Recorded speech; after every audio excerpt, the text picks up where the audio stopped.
ರೂಪಾನೇ ನಮ್ಮ ಮನೆ ಸೊಸೆ. ಇನ್ 2 ದಿನದಲ್ಲಿ ರೂಪಾ ಚಿರಾಗ್ ಮದ್ವೆ ನಡೆಯುತ್ತೆ. ಇದರಲ್ಲಿ ಯಾವುದೇ ಬದಲಾವಣೆ ಇಲ್ಲ. This is my final decision.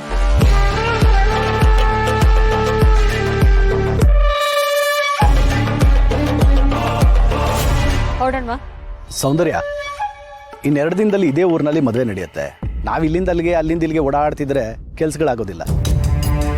ಹುಡುಗಿ ಮನೆಯವ್ರಿಗೆ ಒಡವೆ ಬೇರೆ ಕೊಡಬೇಕು. ದಾರಿ ಉದ್ದಕ್ಕೂ ಇಂಥ ನ್ಯೂಸೆನ್ಸ್ಗಳಾಗ್ತಾ ಇದ್ರೆ ಚೆನ್ನಾಗಿರೋದಿಲ್ಲ.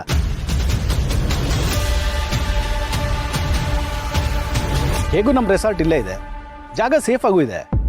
ನಾನು ಮತ್ತೆ ಚಿರು ಇಲ್ಲೇ ಉಳ್ಕೋತೀವಿ. ಬೇಡಣ, ಮದ್ವೆ ಆಗ್ತಿರೋದು ನನ್ನ ಮೈದ್ನಂದು. ಮದ್ವೆಗೆ ಶಾಪಿಂಗ್ ಇರುತ್ತೆ, ಇನ್ನೂ ಹಲವಾರು ಕೆಲಸ ಇರುತ್ತೆ. ಅದಕ್ಕೆಲ್ಲ ಅವನು ನನ್ನ ಜೊತೆನೇ ಇರಬೇಕು. ಅವ್ನು ನಮ್ಮ ಜೊತೆನೇ ಬರಲಿ. ಹಾಗಲ್ಲ ಸೌಂದರ್ಯ, ಮದುವೆ ಫಿಕ್ಸ್ ಆದಮೇಲೆ ಚಿರುದು ಹಸಿಮೈ ಆಗುತ್ತೆ. ಇಂಥ ಸಮಯದಲ್ಲಿ ಜಾಸ್ತಿ ಓಡಾಡಬಾರ್ದು. ಹೇಗಿದ್ರು ನೀನು ಸೆಲೆಕ್ಟ್ ಮಾಡಿದ್ನ ಅವ್ನು ರಿಜೆಕ್ಟ್ ಮಾಡೋದಿಲ್ಲ. ನೀನೇ ಯಾವ್ದಾದ್ರು ಸೆಲೆಕ್ಟ್ ಮಾಡ್ಕೊಂತಂದ್ರೆ ಅವನು ಅದನ್ನು ಓಕೆ ಮಾಡ್ತಾನೆ. ನನಗೂ ಪ್ರಭಾಕರ್ ಹೇಳ್ತಿರೋದು ಸರಿ ಅಂತ ಅನಿಸ್ತಿದೆ ಸೌಂದರ್ಯ. ಹುಡುಗಿ ಕಡವರಿಗೆ ಕೊಡ್ಬೇಕಾದ್ದನ್ನೆಲ್ಲ ಪ್ರಭಾಕರ್ ಮತ್ತೆ ಚಿರು ನೋಡ್ಕೋತಾರೆ. ಮದುವೆ ಕೆಲಸ ಕಾರ್ಯ ಎಲ್ಲ ಬಾಸು ನೋಡ್ಕೋತಾನೆ. ಮದುವೆ ಆದ್ಮೇಲೆ ಏನೇನಾಗಬೇಕೋ ಅದಕ್ಕೆಲ್ಲ ತಯಾರಿ ನಾವು ಮಾಡ್ಕೋಬಹುದಲ್ಲ. ಸರಿ ಮಾವ, ನಮ್ಮ ಅಣ್ಣ ಮತ್ತೆ ಚಿರಾಗ್ ಇಲ್ಲೇ ಇರ್ಲಿ. ನನಗೆಲ್ಲ ಕಣೆ, ಗಂಟು ಮಟ್ಟ ಕುಡ್ಕೊಂಡು ಬೀಗ್ರ ಕಾರ್ಗೆ ಅಡ್ಡ ಬಂದು ಗಲಾಟೆ ಮಾಡೋದಂತೆ.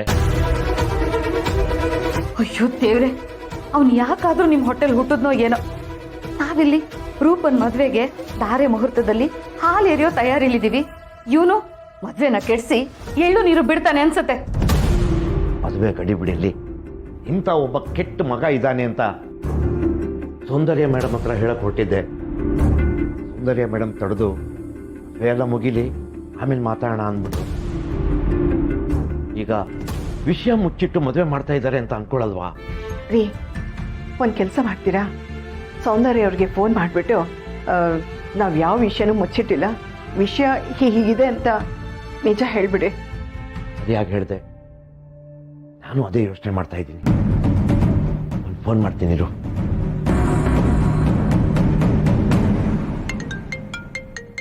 ಮಾವ, ಜೈರಾಮ್ ಅವ್ರು ಕಾಲ್ ಮಾಡ್ತಿದ್ದಾರೆ.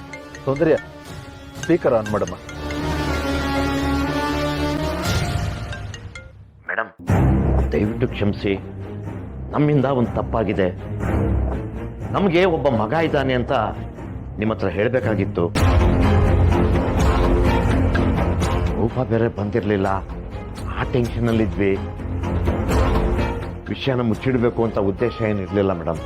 ಜಯರಾಮ್ ಅವರೇ, ಇಷ್ಟೊಂದು ಎಕ್ಸ್ಪ್ಲನೇಷನ್ ಅಗತ್ಯ ಇದೆಯಾ? ನೋಡಿ, ನೀವೇನು ಗಾಬರಿ ಆಗ್ಬೇಡಿ. ನಾವೇನು ಸಿಟ್ಟು ಮಾಡ್ಕೊಂಡು ಈ ಸಂಬಂಧನ ಕ್ಯಾನ್ಸಲ್ ಮಾಡ್ಕೊಳ್ಳಲ್ಲ. ಸರ್, ನಿಜಾನ? ಜೈರಾಮ್ ಅವರೇ, ನಮ್ ಚಿರು ಇಷ್ಟಪಟ್ಟಿರೋದು ನಿಮ್ ರೂಪನ. ನಿಮ್ ಮಗನಿಂದ ನಮ್ಗೇನು ಆಗ್ಬೇಕಾಗಿಲ್ಲ. ಅದು ಅಲ್ಲದೆ ನೀವು ನನಗೇನೋ ಹೇಳಕ್ ಬಂದ್ರಿ, ಆದ್ರೆ ನಾನೇ ನಿಮ್ಮನ್ನ ತಡೆದೆ. ಹಾಗಾಗಿ ನೀವ್ ನನ್ನಿಂದ ಏನೂ ಮುಚ್ಚಿಟ್ಟಿಲ್ಲ. ನೀವು ಜಾಸ್ತಿ ಚಿಂತೆ ಮಾಡ್ಬೇಡಿ. Don't worry. ನನಗೆ ಮಾತೇ ಹೊರಡ್ತಾ ಇಲ್ಲ ಮೇಡಮ್.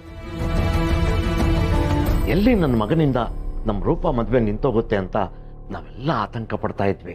ನೀವು ಆ ತರ ನೆಗೆಟಿವ್ ಥಾಟ್ಸ್ ಅಲ್ಲಿ ಇಟ್ಕೋಬೇಡಿ. ರೂಪ ನಮ್ಮನೆ ಸೊಸೆ ಆಗೋದನ್ನ ಯಾರಿಂದನೂ ತಪ್ಸೋಕ್ಕಾಗಲ್ಲ. ಈಗ ಸ್ವಲ್ಪ ನಿರಾಳ ಆಯ್ತು. ತಲೆ ಕೆಡಿಸ್ಕೋಬೇಡಿ, ಮೊದ್ಲು ಮದುವೆ ತಯಾರಿ ಮಾಡ್ಕೊಳ್ಳಿ. ದಿಬ್ಬಣದ ಸಮೇತ ನಾವು ನಿಮ್ ಊರಿಗೆ ಬರ್ತಾ ಇದ್ದೀವಿ. ಎಲ್ಲ ರೆಡಿ ಮಾಡ್ಕೊಂಡು. ಏನಂದ್ರು ರೀ? ಗೊತ್ತಲ್ಲ, ಹಾಳು ಮಾಡೋದಕ್ಕೆ 100 ಜನ ಇದ್ರು, ನಮ್ಮ ರೂಪನ್ ಮದುವೆ ಮಾಡಿಸೋದಕ್ಕೆ ದೇವ್ರ ರೂಪದಲ್ಲಿ ಸೌಂದರ್ಯ ಅವ್ರು ಕಾಯ್ತಾ ಇದ್ದಾರೆ ಕಡೆ.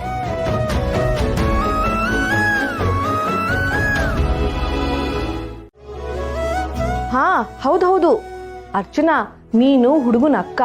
ಓಡಾಟ ನಾಳೆಯಿಂದ ತುಂಬಾ ಇರುತ್ತೆ. ಮೊದ್ಲು ನೀನ್ ರೆಸ್ಟ್ ಮಾಡು. ಅರ್ಚನಾ, ಒಂದ್ ನಿಮಿಷ, ನಾನು ನಿನ್ ಜೊತೆ ಮಾತಾಡ್ಬೇಕು. ಹಾ, ಬರೇ. ನಾನು ಹೇಳಿದ್ದು ಅರ್ಚನನ್ ಜೊತೆ ಮಾತಾಡ್ಬೇಕು ಅಂತ.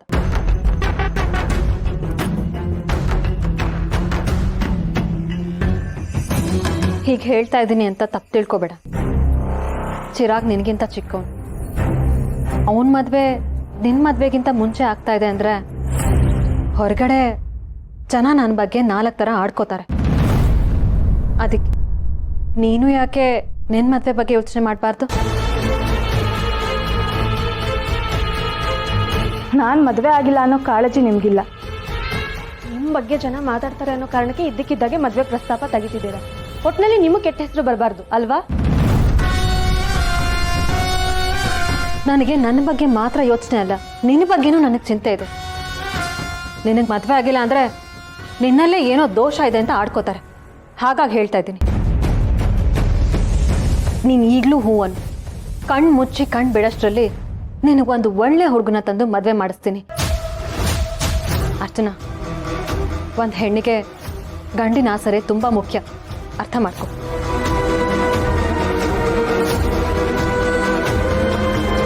ನನ್ನ ಮದುವೆ ಬಗ್ಗೆ ನನ್ನ ನಿರ್ಧಾರ ಏನು ಅಂತ ನಿಮಗೆ ಗೊತ್ತಲ್ವಾ? ಅರ್ಚನಾ, ನೀನು ಯಾಕೆ ಹೀಗೆ? ನಿರ್ಧಾರ ನಾನು ಆಗಲೇ ತಗೊಂಡಾಗಿದೆ. ಅದೇನು ಯಾಕೆ ನಿರ್ಧಾರನ ತಗೊಂಡಿದ್ದೀನಿ ಅಂತಲೂ ನಿಮಗೆ ತುಂಬ ಚೆನ್ನಾಗಿ ಗೊತ್ತಿದೆ. ಪದೇ ಪದೇ ಈ ವಿಷಯದ ಬಗ್ಗೆ ಮಾತಾಡಿಕೊಂಡು ನನ್ನ ಹತ್ರ ಬರಬೇಡಿ. ಆಗ್ಬೇಕಾಗಿರೋ ಚಿರು ಮದುವೆನಾದ್ರೂ ಸರಿಯಾಗಿ ಮಾಡಿ, ಅದ್ರ ಕಡೆ ಗಮನ ಕೊಡಿ. ಹಾಗೆ ಇನ್ನೊಂದು ಮಾತು, ಈ ಮನೆಯಲ್ಲಿ ನನ್ನ ತಮ್ಮನ ಥರ ನಾನು ನಿಮ್ಮ ಮಾತು ಕೇಳ್ತೀನಿ ಅನ್ನೋ ಭ್ರಮೆಯಲ್ಲಿದ್ರೆ ಅದರಿಂದ ಹೊರಗೆ ಬನ್ನಿ.